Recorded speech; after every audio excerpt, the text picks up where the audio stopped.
I am Prabhakar Rao, and we are going to be exploring Mandala Vatika. Mandala is the Sanskrit name for sacred geometry, and Vatika, as you know, it's the name given for gardens. So, the use of sacred geometry in ancient gardens, that's really what we are going to explore. And why should it be so important? Because sacred geometry, if you explore, you will find that there is a universality to it. All cultures, all religions, all traditions, they have a solid foundation of sacred geometry.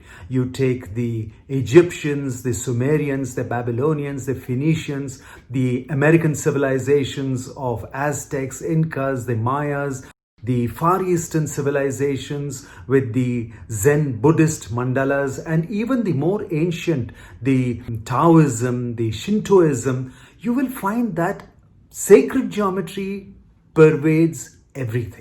So therefore, what is it? Is it something that is derived out of our cultures? No. Is it there in the way the architecture of the universe itself is created? Is the structure of DNA have something to do with sacred geometry? Does the way a sunflower that you see in the green screen behind me, does that have something to do with sacred geometry? Do all the mathematics and the geometry and the formulas that you see in this green screen behind me, do they have something to do with sacred geometry? Now, these are the exciting things that we will explore in the first part of this webinar on Mandala Vatika. In the second part of Mandala Vatika, we will explore the use of sacred geometry in the Indian tradition, in the Vedic tradition. You know, the Vedic tradition existed at least 5,000 years ago, but today the researchers are talking about 10,000 years ago. And these are the civilizations that thrived and flourished from Haryana to Punjab, and then the Mohenjo-daro and the Harappa civilizations. It is in that belt, the belt along the mythical river Saraswati. They were an extraordinarily advanced civilization in their understanding of the nature of reality. They understood certain fundamental truths that even today humanity is in the quest of. And they used a lot of sacred geometry, and one of the pinnacles in the evolution of sacred geometry in the Indian culture would be the Sri Chakra or the Sri Yantra that you see in the green screen behind me. And in this tradition of the Sri Chakra and the Sri Yantra, the tradition which explored that aspect of spirituality and spiritual development, it is, I would say, the mother of all sacred geometry. So any of the Western traditions that you take, like for example, the Flower of Life or the Star of David, all these can be derived from the Sri Chakra itself. Anything, you take the arabesque, the motifs from Andalusia and Spain, you take the Moroccan traditions of their very, very fine geometric forms. You take the Zen cultures where they use geometry in a very different way to mimic and replicate nature itself. All those geometries, you can root it from the primordial Sri Chakra. But Sri Chakra itself is a very, very intense and a very advanced science. So we will not explore too much of that because that's really not the purpose of this particular webinar. Here we are trying to understand why sacred geometry was used in Indian Vedic gardens.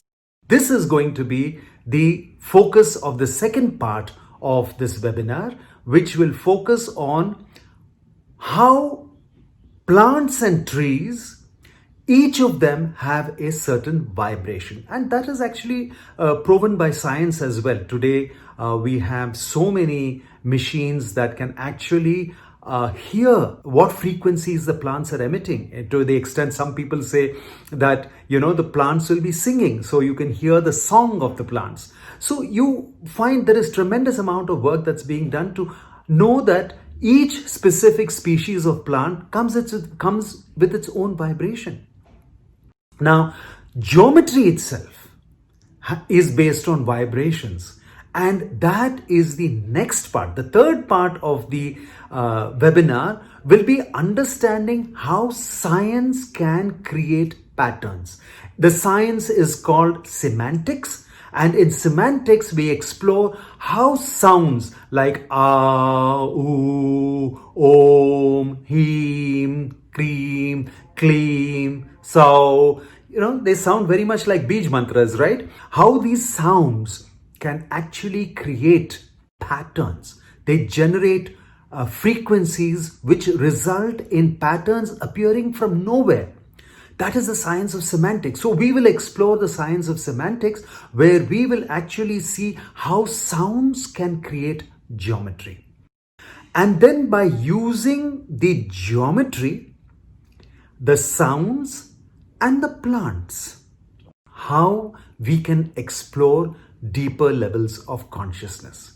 In part 4 of this webinar, we get into another aspect of Mandala Vatika, where the ancients understood limitations, because not everybody has the luxury of planting an actual garden in physical space over a couple of acres of land based on sacred geometry, waiting for, let us say, 20-30 years for those trees to grow and then meditate under that.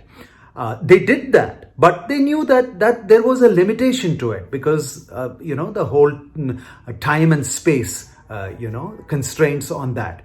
Therefore, they developed something very beautiful. Plant parts are offered in a specific sequence with specific sounds and mantras.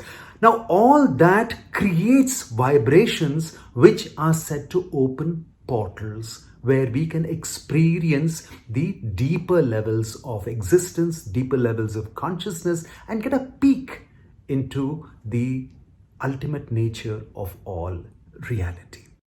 So in the 4th part of this webinar, we will actually teach you how to draw tabletop on a piece of paper 3 very interesting mandalas.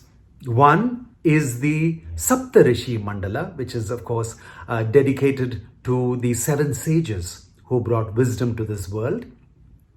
So the Saptarishi Mandala, how to draw that mandala, and then how to populate it with the 7 plants with very specific frequencies that are related to each of these rishis. And then there's a very simple chants, and then there is a meditation that will come with this. So it's a tabletop Mandala Vatika that will be created, which is nothing but a miniaturized Mandala Vatika that would actually have been at some point of time in physical space, huge gardens based on sacred geometry in the ancient times.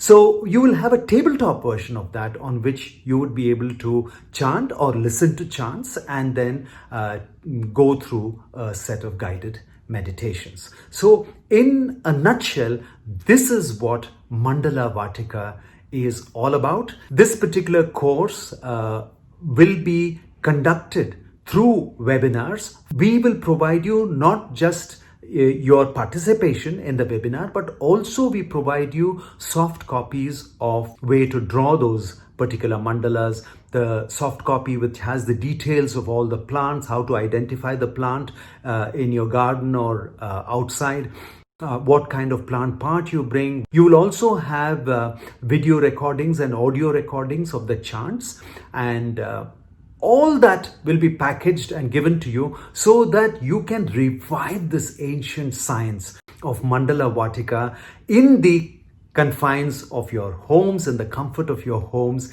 and experience what the ancients experienced in those distant days of the past, in the Vedic traditions, where they would actually sit in these gardens, meditate, and get a peek at the underlying nature of all reality. So I welcome one and all, each one of you, to register and be a participant in this course, which will be for the first time offered by the Art of Living.